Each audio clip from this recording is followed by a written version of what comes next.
I'm Lonna Kelly, and this is Hudson Valley Art Speak. Thanks for tuning in today to see the show. I'm going to be talking to Joan Daidone today, and we're going to be talking about publishing ibooks and about this incredible project that a friend of hers, Vivian Moos, is doing called the Brazilian Street Diary. Hi, Joan. Hi, Lonna. How are you today? I'm good. Thanks for coming. I'm just going to say it's Vivian Moos. Moos? Yes. Yes. Okay. So it seems that I was looking at Vivian's website, and she is just all over the world. Yeah.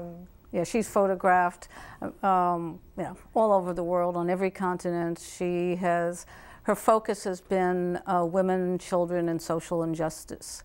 And she's been a documentary photographer for over 35 years. Yeah, yeah. I loved, of course, the Brazilian Street Diary, but there were also pictures of women worshiping in mosques that were really impressive, and Angkor Wat, the trees of Angkor Wat.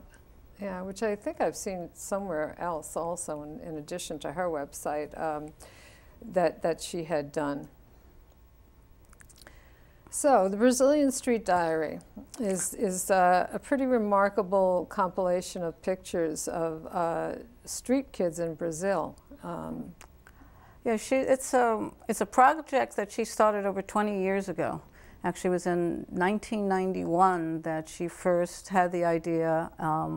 It was really at a time when the gangs of young street kids, the problem in Brazil was like one of the worst in the Western Hemisphere, and she became aware of, and she just decided that she needed to bring bring focus to to the issue, and no one really was covering it, at least not in the way that she wanted to. There was some hard news stories about it, but she really wanted to do a very intimate story. And she went and basically lived on the streets, covering several different gangs of street kids, some as young as 5 years old, and their families. Yeah. So you said in their families. So some of the kids have families. Yeah, some of the kids had had mothers, or some of them were on the street because of their their mothers would have them beg on the streets. They supported their their mothers, and the younger kids in the family. In some cases, others escaped their families because they were the family life was very abusive, or they had mothers who were maybe also addicted to drugs or alcohol. I mean, it was we're talking about really abject poverty. I mean, the circumstances that their families lived in. They basically lived in the poorest of the favelas in in Rio. Well, what about social services in Brazil? No, social. No, except for some foreign organizations. The way that Vivian got involved with this particular project was she found out about a Dutch organization called Raymer House that was a shelter for some of the street kids. And it was through them that she was able to really connect with some of these kids and gain their trust, and build a relationship. And they helped helped her get housing in some cases. I mean, she would sleep on the in church basements and various other places. I mean, but.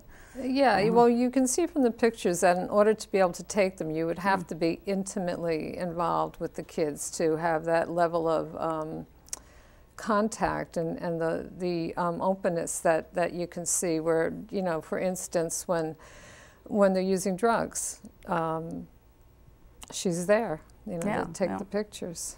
She was with them, all through the day into the nights. Yeah. I mean, she was there at times when they were arrested. She was there when, they were, in a glue sniffing high. She was there at some, she was there at wakes. Yeah. I mean, after, kids had been murdered. Yeah. She followed some to, after they'd been arrested. I mean, she was, she was in it. And and risked, you know, I mean, her own life, though, she always said she never felt fear for anything but, you know, maybe at times for cameras, but other than that, she just, you know, I mean, I was always fearful for her, myself and her husband at the time. Yeah, yeah. Because she was there alone. I think photographers sometimes, when they're behind the camera, they think they're invisible. Yeah. You know, and no harm will come to them because they're just, you know, the camera's protecting them and people don't see them. Yeah, that's very much her, and she's just, when she gets immersed in a project like she was in this one, I mean, that was the most important thing. She had to tell this story. Yeah. And, you know, it gripped her for, you know, as I said, for 20 years. Yeah. She went back for 4 trips over 11 months during that time. What hope is there for these kids? In some of the photographs, just a couple, I saw that they were acting like children. They were smiling, they looked happier. So what happens? Well, in the case, you know, of these children, I mean, a lot of them, I mean, as I said, she went back, you know, over 20 years and saw some of the same kids.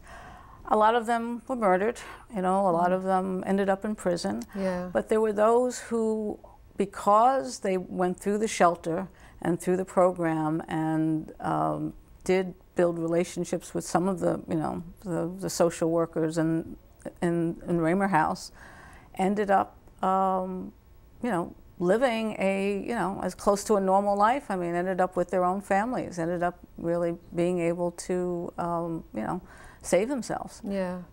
So there is, you know, and that's what, you know, Vivian really wanted to be able to, you know, to show that there is hope, even in the most abject poverty, in the most dire circumstances, with a little bit of support. You know, some of these kids were able to, you know, find hope, find strength, find, you know, but, you know, they need mentors. They need somebody believing in them. Yeah. Yeah. Some people are also amazingly resilient. They are, and I think the people who are the most resilient, you know, in situations like that are the people who stand the most chance of escaping, really.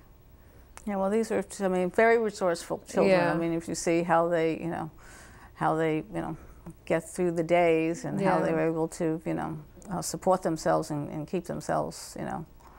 I mean, she really, you know, developed, you know, relationships with them, and, you know. Yeah. But, you know, that's what she wanted to show. I mean, to really, you know, bring focus to it and show that there is hope. Yeah. And, so how is she showing that now? I understand she's working on an iBook, and you've done a Kickstarter campaign with her. Yes, well, in 2013, I mean, she had wanted to go back for some time, but wasn't able to go back, and was having a hard time of finding some of these kids again, and didn't have the resources. I mean, she funded all of this herself. Yeah. Even though you know, it's been published in magazines, and she's had some you know, gallery shows. But in 2013, she did a Kickstarter campaign that I worked with her in order to raise the money to pay for the travel expenses, to, you know, pay for the production costs, and to, you know, design I mean, she wanted to do a print book, and ultimately she still wants to do a print book, but she started learning more about the ebooks and realized the potential of really doing a multimedia experience. And so that's what we've been working on. So through the Kickstarter campaign, we were able to raise about $12,000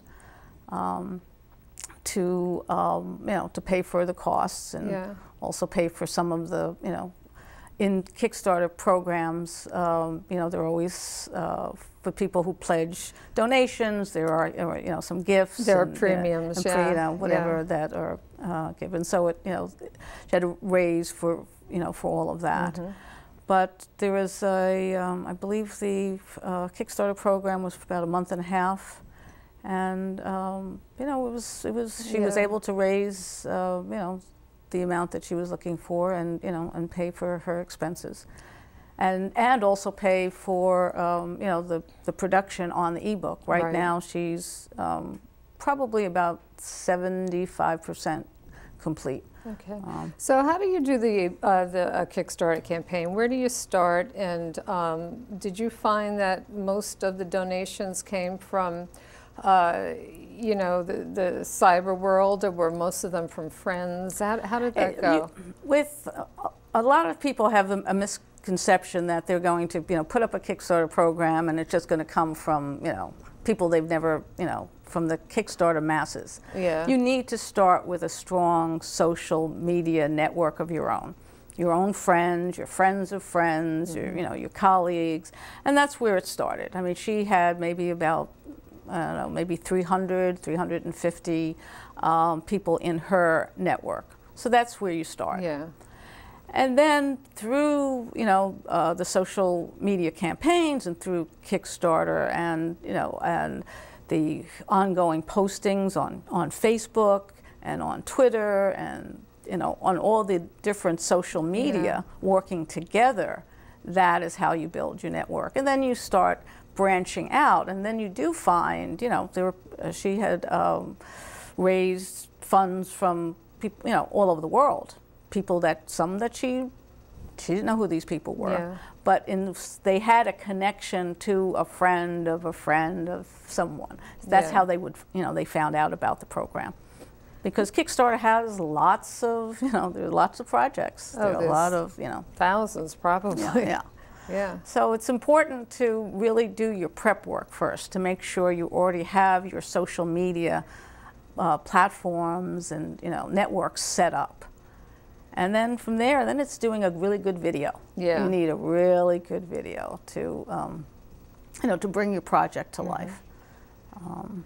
Well, I'm looking forward to it. So if it's as an ebook, what does something like that sell for? Or I guess it depends on. It depends. I think, you know, it'll probably, you know, be maybe, you know, $10, you know, $10, $15, something like that. It's not. The purpose of, I think, for Vivian to do the ebook is to get exposure for the project, for the material, and to really get it in. Into schools, into you know, libraries, and, you know, to anthropologists, social scientists, you know, and then at some point, then doing a print book. Right. But she really sees this as just part of, you know, she wants to be able to lecture and really get the message out there. So it's, I mean, she doesn't expect to, you know, be earning any money with this. I mean, she'd like to, because 50% of the proceeds of whatever she sells of the ebooks will go back to Reamer House. Oh, that's great. Yeah. So that's great. So for that reason, obviously, she'd, you know, like to be able to, you know, sell as many as possible. A lot of books, but she's realistic about, you know, the audience for this type of book. It's a very, you know, special kind of audience. Yeah, that's true. It's limited, but the pictures are amazing. They're really beautiful pictures. And so, what else are you doing these days? You said you were commuting into the city, and you had some other work you were doing. Well, I've been also working. I do work with nonprofits, and I do, you know, social media campaigns. I do, you know, digital, you know, campaigns. I've been working right now. I've been working with a veterans for a nonprofit veterans organization in terms of, you know, digital, you know, e-marketing and website work and microsites and that sort of thing. And then I'm also working on a pet creator project that I've been working on for some time, which are my own written stories. Yes, about healthcare workers and those taking care of our elderly and, you know, all the aides, the sort of invisible. That's true. That's a big story. Yes, and through my, you know, my mother's been ill for the last couple of years, and I learned a lot about, you know, home care and elder care, and I just saw a potential for a great story. Well, it sounds interesting, Joan, but I have to cut you off. Our time is up. Great. Thanks so much. Thank you so much.